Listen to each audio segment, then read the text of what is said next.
অনেক দিন যাবত কাঁঠালের বিচি দিয়ে আমার হাঁসের মাংস দিয়ে রান্না করে খেতে ইচ্ছে করছিল, তো দুধের স্বাদ ঘোলে মিটালাম আর কি। সো হ্যালো এভরিওয়ান, আসসালামু আলাইকুম, welcome back to my another blog. আশা করি সবাই ভালো আছেন, আলহামদুলিল্লাহ আমিও ভালো আছি। তো আজকের ভিডিওটা সকাল থেকেই শুরু করলাম। তো সকালবেলা একটু খিচুড়ি রান্না করেছিলাম, আর খিচুড়ি আর ডিম ভাজা। তো বড় ছেলেকে খাইয়ে মাদ্রাসায় পাঠিয়ে দিলাম, আর আমার হাজবেন্ড অফিসে চলে গেল, আর এখন ছোট ছেলেকে খাওয়াচ্ছিলাম। সব সময় ও একটু ঘুম থেকে লেট করি ওঠে, আর যেহেতু একটু গরম তাই ও একদম খালি গায়ে ঘুমায়, কিন্তু আজকে সকালবেলা উঠে আর কিছু পড়তে চাইল না, তাই আমিও আর বেশি জোর করলাম না। আর এদিকে সকাল থেকে একদম অন্ধকার হয়ে আসছিল, আর অল্প অল্প বৃষ্টি পড়ছিল, আর হঠাৎ করে অনেক বৃষ্টি হচ্ছিল। তো আমি ভাবলাম একটু ভিডিও করি। যখন মোবাইলটা ধরছিলাম একদম মোবাইলটা ভিজে যাচ্ছিল, আর যখন আমি হাত দিলাম তখন আমার হাতে 2-1 ফোঁটা পানি পড়ছিল, বেশি পড়তেছিল না, যেহেতু বৃষ্টির পানিটা একটু দূরে পড়ছিল, ঘর থেকে হাতে পড়তেছিল না পানিটা। তো এইদিকে আমি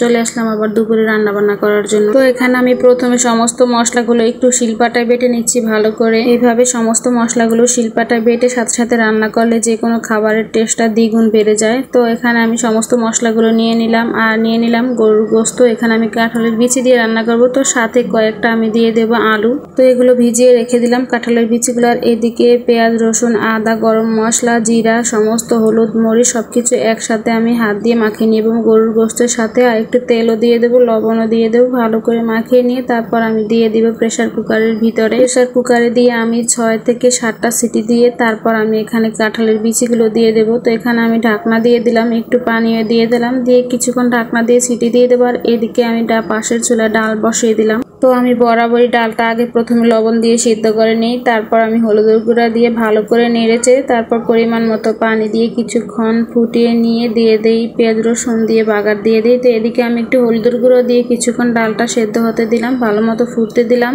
এর মধ্যে আমি বিচিগুলো পরিষ্কার করে নিলাম, আর বাথরুমে কিছু জামা কাপড় ছিল ওগুলো ধুতে গিয়েছিলাম। তো এই ফাঁকে 12টা বেজে গেছে, আমার একদম ডালগুলো সব পড়ে একদম সব চুলা টুলা মেখে গেছে। তো সবকিছু পরিষ্কার করে আবার ডালটা চুলায় বসিয়ে দিলাম, আর একটু ধনিয়া পাতা দিয়ে তারপর পেঁয়াজ আর রসুন দিয়ে বাগার দিয়ে দিলাম। এদিকে পাশের চুলায় আমার মাংসটাও সেদ্ধ হয়ে গেছে। এখন আমি এখানে আলু আর কাঁঠালের বিচিগুলো দিয়ে দিলাম। কাঁঠালের বিচিগুলো আমি এর মধ্যে পরিষ্কারও করে নিয়েছিলাম। তো এখানে কাঁঠালের বিচি আর আলুগুলো দিয়ে আমি একটু পরিমাণ মতো পানি দিয়ে দিলাম, তারপর 2টা সিটি দিয়ে নামিয়ে নিয়ে একটু চুলায় বসিয়ে দিলাম। একটু ঝোল ছিল, ঝোলটা কমিয়ে নিয়ে তারপর দিয়ে দিয়েছি একটু ভাজা জিরার গুঁড়ো দিয়ে নেড়ে চেড়ে হালকা একটু ঝোলটা কমিয়ে আসলে যখন তেলটা উপরে ভেসে আসবে তখন চুলাটা অফ করে নামিয়ে নেব। আর এদিকে আমি একটু দিয়ে দিলাম মাথায়, যেহেতু চুল ওঠে তাই একটু মাথায় মেহেদি আর অ্যালোভেরা কালো জিরা একসাথে শিলপাটা বেটে নিয়ে তারপর মাথায় দিচ্ছিলাম চুলোটা বন্ধ হওয়ার জন্য। তো এটা খুব ভালো একটা উপকারী জিনিস। তো এদিকে রান্না বান্নাও শেষ, দুপুরে খাওয়া দাওয়া শেষ করলাম। তো তারপর একটু মেহেদি বাকি ছিল, ওটুকু আমি 2 হাতে সুন্দর করে দিয়ে দিলাম।